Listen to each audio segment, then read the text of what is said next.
Studio आं सन्दना इस्लारि आदब आरो गुन गोनां सोलोंथाइनि मावथांखिजों 15 मार्चआव जानो गोनां जे मेट्रिक आनजाद बे आनजादनिनो आनजाद होगिरि फरायसाफोरजों चिरां जिल्लानि सिङाव थानाय बिजनि दखरा एबसुनिफ्राय लोगो हमनाया माखासे साननिफ्रायनो सोलिबाय थादों आरो दिनैबो बिजनि दखरा सिंनि माख्रा गोजौ फरायसालिनि फरायसाफोरखौ लोगो हमदों।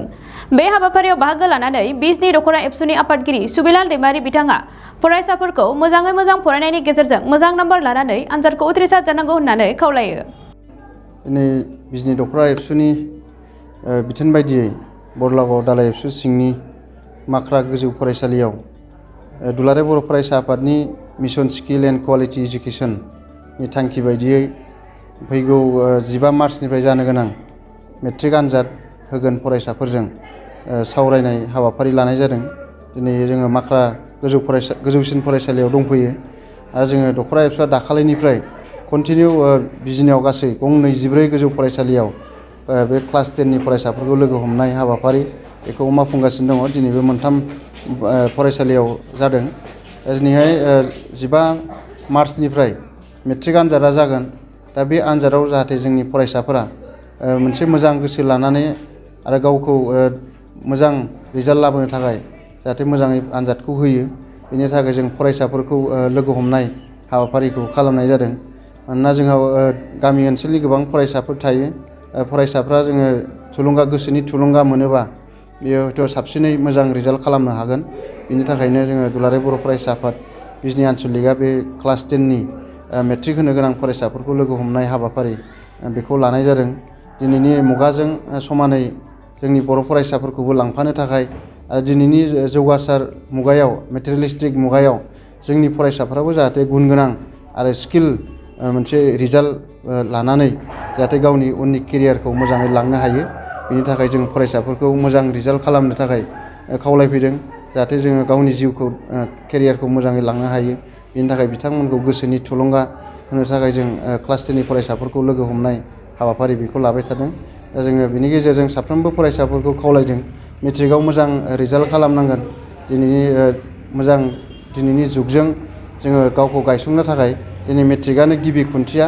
बे मेट्रिकआवबो मोजां रिजाल्ट मोनोबासो नों हायार सेकेन्डारियाव साइन्स आर्ट्स कमार्स बबे स्ट्रिमाव फरायो बेवहाय नोङो एडमिसन मोननो हायो। दिनैनि थारिखआव गोबां कलेजफ्राव दिनै 50% गाहायाव पारसेन्ट मोनोबा एडमिसन मोना। दा बेनिखायनो जोङो मोजां कलेजाव एडमिसन मोननो थाखायबा मोजां पारसेन्ट लानानै पास खालामनांगोन। जोङो बेखौ फरायसाफोरखौ खावलायदों आरो आनजादाव माबायदि लिरोबा फरायसाफ्रा मोजां रिजाल्ट खालामनो हायो जोङो बेखौ बुंदों फरायसाफोरनो बोसोन होदों जाहाथे जोङो मोजां पारसेन्ट मोननानै गावनि नम्बरखौ लानानै पास खालामनो हायो बेनि थाखाय जों फरायसाफोरखौ खावलायदों। दा दिनैहाय फरायसाफ्रा मोजां रिजाल्ट मोनोबासो जोङो उनाव गावनि केरियारखौ लांनायाव मोजाङै लामा मोनहैगोन। दा बेखायनो जोंनि फरायसाफ्रा जोंनि बर' फरायसाफ्राबो मोजां केरियार दानो थाखाय सिगांबोनांगौ मोजां फरायसा जानांगौ।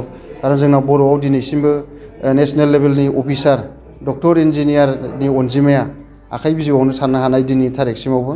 दा बेखायनो जाहाथे जोंनि इयुन जोलैफोरा बेखौ बियो जि आंखाल जानानै दङ दासिमाव बेखौ जोङो सुफुंहैनो हायो। गोबां UPSC APSC पास जानाय जोंनो अफिसार जोंनो नांगौ बर' समाजाव बर' हारिखौ लांनो थाखाय। दिनै BTR मोनबाय गाबोन जुदि बड'लेण्ड मोनोबा जोंनि बड'लेण्डनि सिंनिफ्रायनो अफिसार ओंखाराबा जोंनि खुंथायखौ जोङो गुबुननि आखायाव गथायनानै होनो गोनां जागोन।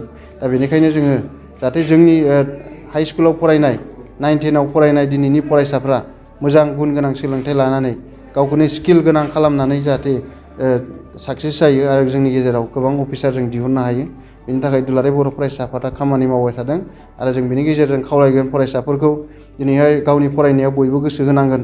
दिनै अनलाइननि मुगा डिजिटेलनि मुगा बेवहाय गोबां फरायसाफ्रानो मबाइल लानायनि गेजेरजों गावनि केरियार दानायखौ बावगारनानै मबाइलाव बांसिनै जोङो गेम गेलेनाय बायदिसिना सिनेमा नायनानै टाइम पास खालामनाय बेखौ नुनो मोन्दों। जाहाथे बिनिफ्राय गोजानाव थानानै गावनि सोलोंनाय स्कुलाव थांनाय कलेजाव थांनाय इउनिभारसिटियाव थांनाय जे गावनि सोलोंनाय खामानि बेखौ कन्टिनिउ खालामनांगौ। नोङो मबाइलखौ नाय नाथाय मोजांनि थाखाय नाय। बेवहाय मबाइलनि गेजेराव 50% गाज्रि 50% मोजां थायो नाथाय जोङो मोजांखौसो बाहायनो रोंनांगोन।